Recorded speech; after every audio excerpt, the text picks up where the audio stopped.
പ്രിയപ്പെട്ടവരെ, Beypore international water ഫെസ്റ്റിന്റെ 4ാം edition ആവേശപൂർവ്വം വരവേറ്റ് അതുല്യ വിജയമാക്കിയ നിങ്ങളേവർക്കും അഭിവാദ്യം.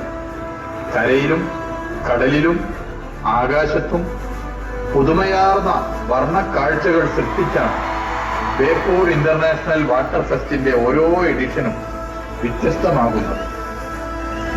അതീവ സാങ്കേതിക മികവോടെ അവതരിപ്പിക്കുന്ന ഡ്രോൺ ലൈറ്റ് ഷോ ഇക്കൊല്ലവും ആഘോഷങ്ങൾക്ക് മാറ്റുകൂട്ടുന്നുണ്ട്.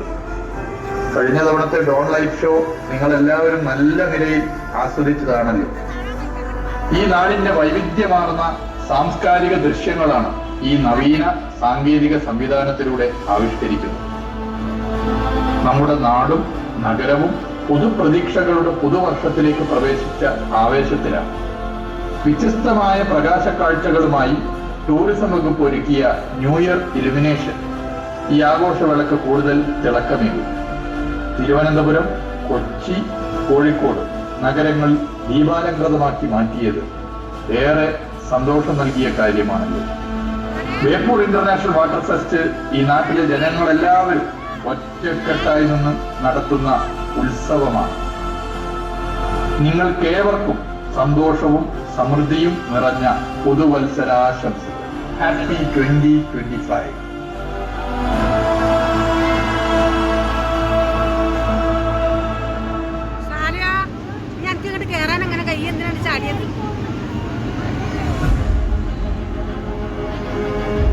മണ്ണിലും കാറ്റിലും സ്നേഹത്തിന്റെ താളം പിടിക്കുന്ന നഗരമാണ് കോഴിക്കോട്. ഇന്ത്യയിലെ തന്നെ ഏറ്റവും പുരാതനമായ തുറമുഖ നഗരങ്ങളിലൊന്ന്. പ്രാചീന കാലഘട്ടം തൊട്ടേ ലോകമെങ്ങും സുഗന്ധവ്യഞ്ജനങ്ങളുടെ നഗരമെന്ന നിലയിൽ കോഴിക്കോട് പേരെടുത്തിരുന്നു. അറബികളും ഈജിപ്ഷ്യരും തുർക്കികളും ചൈനക്കാരും ഉൾപ്പെടെയുള്ള വിദേശികളെ വാണിജ്യാവശ്യങ്ങൾക്കായി ഒന്നിച്ചു കോർത്തിണക്കിയ നന്മ കോഴിക്കോടിന്റെ മണ്ണിലുണ്ട്. ബഹുസ്വരതയിൽ നിന്നും രൂപം കൊണ്ട ഐക്യമനസ് ഇന്നും ഈ നാട് നിലനിർത്തുന്നു. കോഴിക്കോട്ടുകാരുടെ അഭിമാനമാണ് ബേപ്പൂരിലെ ഉരു നിർമ്മാണം. ബേപ്പൂരിൽ നിന്ന് ഉരു വിദേശ രാജ്യങ്ങളിൽ എത്താൻ തുടങ്ങിയിട്ട് ആയിരക്കണക്കിന് വർഷമെങ്കിലും ആയിട്ടുണ്ടെന്ന് ചരിത്രകാരന്മാർ പറയുന്നു. സുഗന്ധവ്യഞ്ജനങ്ങൾ തേടി പല നൂറ്റാണ്ടുകളിലായി വിവിധ ദേശങ്ങളിൽ നിന്ന് നിരവധി ആളുകളാണ് കോഴിക്കോടിന്റെ മണ്ണിലേക്ക് വന്നെത്തിയത്. സിൽക്ക് റൂട്ടുമായി ബേപ്പൂരിലെ ഉരു നിർമ്മാണത്തിന് ബന്ധമുള്ളതായി സൂചനകളുണ്ട്. 1498 വാസ്കോ ഡി ഗാമ കോഴിക്കോട് കപ്പലിറങ്ങിയതോടെ കേരളത്തിന്റെ വ്യാപാര ബന്ധങ്ങൾ യൂറോപ്പിലേക്കും വളർന്നു. സഹസ്രാബ്ദങ്ങൾ നീളുന്ന ഈ വാണിജ്യ ചരിത്രത്തിൽ ബേപ്പൂരിന്റെ സംഭാവനകൾ ഏറെ വിലപ്പെട്ടതാണ്. ഇതേ ബേപ്പൂരിന് തൊട്ടടുത്ത് ചാലിയത്ത് വെച്ചാണ് മലയാളികൾ പോർച്ചുഗീസുകാരെ ആക്രമിച്ച് തോൽപ്പിച്ചത്. കേരളത്തിൽ ആദ്യമായി റെയിൽവേ സ്റ്റേഷൻ വന്നതും ചാലിയത്ത് തന്നെ.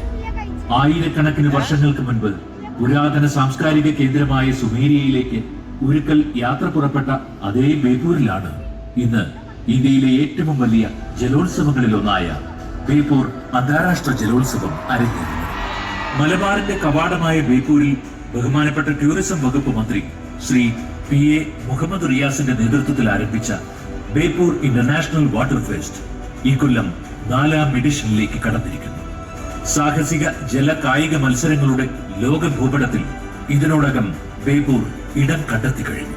വിനോദസഞ്ചാരികളുടെ വരവിൽ കേരളം തുടർച്ചയായി റെക്കോർഡ് സൃഷ്ടിക്കുന്ന കാലഘട്ടമാണിത്. കൂടുതൽ സഞ്ചാരികളെ നമ്മുടെ നാട്ടിലേക്ക് ആകർഷിക്കാൻ ടൂറിസം വകുപ്പ് ഒരുക്കിയ നവീന പദ്ധതികളിൽ ഏറ്റവും ഫലപ്രദമായി മാറുകയാണ് ബേപ്പൂർ ഇന്റർനാഷണൽ വാട്ടർ ഫെസ്റ്റ്. എല്ലാറ്റിനെയും ചേർത്ത് പിടിച്ചൊന്നാക്കുന്ന ബേപ്പൂരിന്റെ ആതിഥേയ മനസ്സും ഈ നേട്ടങ്ങളിൽ വലിയ പങ്ക് വഹിച്ചിട്ടുണ്ട്.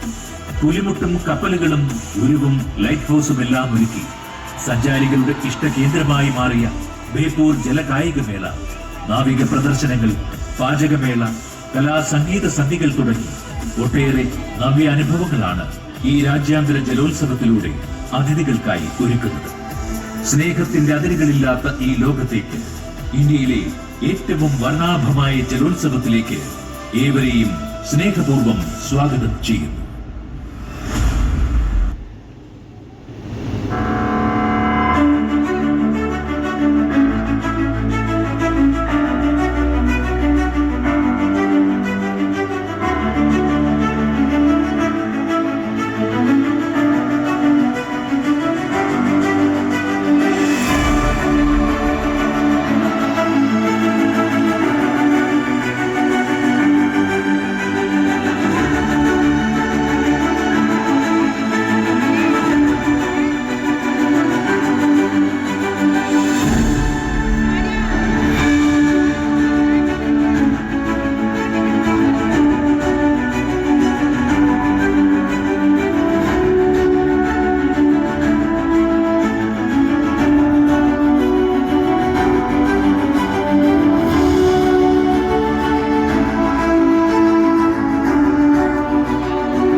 ബേപ്പൂർ അന്താരാഷ്ട്ര ജലോത്സവം 3ാം എഡിഷനെ ചരിത്ര വിജയമാക്കി മാറ്റിയ എല്ലാവരെയും ഹൃദയത്തോട് ചേർത്ത് നിർത്തി അഭിവാദ്യം ചെയ്യുകയാണ്. Beypore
Beypore international water fest season 4ന്റെ 2ാം ദിവസമായ നാളെ വൈകിട്ട് വർണ്ണശബളമായ ഘോഷയാത്രയും സമാപന സമ്മേളനവും സംഘടിപ്പിക്കുന്നതാണ്. സമാപന സമ്മേളനം ഉദ്ഘാടനം ചെയ്യുന്നത് ബഹുമാനപ്പെട്ട ടൂറിസം പൊതുമരാമത്ത് വകുപ്പ് മന്ത്രി ശ്രീ PA മുഹമ്മദ് റിയാസ് അവർകളാണ്. ഒപ്പം മുഖ്യാതിഥികളായി പ്രശസ്ത സിനിമാ താരങ്ങൾ ബേസിൽ ജോസഫും സൗബിനും പങ്കെടുക്കുന്നു. അതിനുശേഷം മലയാളത്തിന്റെ